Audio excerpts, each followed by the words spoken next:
এগুলো যেহেতু কন্ট্রাকচুয়াল বন্দর, কন্ট্রাক্ট দেওয়া হয়েছে, কাজে এই কন্ট্রাকচুয়াল বন্দরকে আরো কিভাবে উন্নত করা যায়। আমরা তো কন্ট্রাক্ট হয়ে গেছে, এটা অল্টার করতে পারবো না। অন্যান্য যেগুলো আমরা পরিচালনা করছি, গভর্নমেন্ট পরিচালনা করছে, সেগুলি কিন্তু অনেক আধুনিকায়ন হচ্ছে।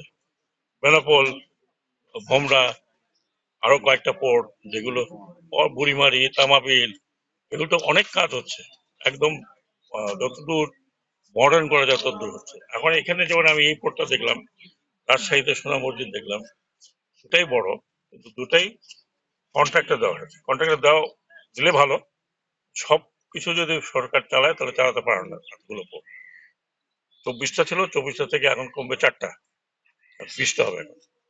এই 20টা পোর্ট সবগুলো চালানো ডিফিকাল্ট। আমরা আরো কিছু পোর্ট, বিশেষ করে 2-4টা যে বন্দর আছে, নদী বন্দর, এগুলোকেও আমরা এইভাবে পাবলিক প্রাইভেট সেক্টর দিয়ে দেওয়ার চেষ্টা করছি, যাতে প্রাইভেট সেক্টর তারা নিজেরা পরিচালনা করে, তাদের ইকুইপমেন্ট নিয়ে আসে। আধুনিকায়ন বলতে গেলে যে যে এই পোর্ট দুটোতে আমরা যা করছি করতে পারছি না, কারণ কন্ট্রাক্ট সবই তার করার কথা। এখানে কিছু অব্যবস্থার কথা শুনলাম, সেগুলো আমি চেয়ারম্যান সাহেবকে বলেছি খতিয়ে দেখার জন্য। ও আর যেটা বললাম যে যে সমস্ত পোর্ট আমরা সরকার পরিচালনা করছে, এখানে যথেষ্ট বড় পোর্টগুলোতে আধুনিকায়ন অলমোস্ট ফিনিশড, ওয়ার্ল্ড ব্যাংকের সাহায্য হচ্ছে। আর বাকি অনেক পোর্ট আছে যেগুলো তো তেমন কোনো আমদানি রপ্তানি নাই, কিন্তু পোর্ট বানিয়ে রাখবে। আমি 4টা বন্ধ করতে পেরেছি, বন্ধ করতে এখন 8টা, 8টা থেকে 4টা করলাম। এখন অনেক পোর্ট আছে। এখন 20টা পোর্ট যদি আমি বলি, 20টা পোর্টের মধ্যে কার্যকর হতো 12টা 14টার বেশি নাই। এসব পোর্ট আধুনিকায়ন করে কি হবে?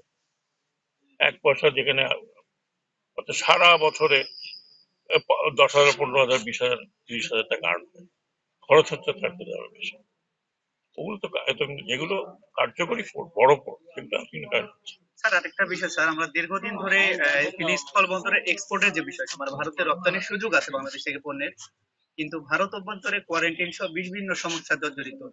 দীর্ঘদিন ধরে ব্যবসায়ীরা দাবি করছে, কিন্তু এটা সুরাহা মিলছে না। তো এই অন্তর্বর্তীকালীন সরকারের সবাই একে এটা আমি, যদি আমার সাবজেক্ট না, আমি জানবো না। এটা বাণিজ্য মন্ত্রণালয়ের সাথে কথা বলতে হবে। বাণিজ্য মন্ত্রণালয় যদি বলেন, আমি বাণিজ্য মন্ত্রণালয় থেকে জানতে পারবো যে স্যার, অলাভজনক যে বন্দরগুলো রয়েছে সেগুলোর ক্ষেত্রে সরকার কি চিন্তা ভাবনা? আমি তো অলরেডি 4টা বন্ধ করেছি, 4টা আমি তো বন্ধ করেছি।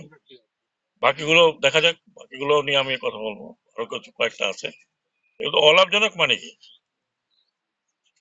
কিছু হয় না তো। অলাভজনক তখন হবে যখন এটা এটা আসা যাওয়া হবে, কিছু হবে, মালামাল আসবে, তখন না বুঝবো যে অলাভজনক না লাভজনক।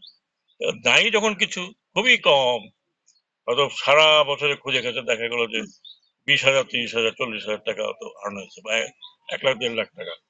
এগুলো রেখে তো কোনো লাভ নেই, ওই পারে কিছুই নাই। আমরা ইনফ্রাস্ট্রাকচার বানিয়ে রেখেছি। যেটা বললাম যে আমি তো একটা কমিটি করেছি, সেই কমিটিতে মোটামুটি 4টা কথা বলেছে।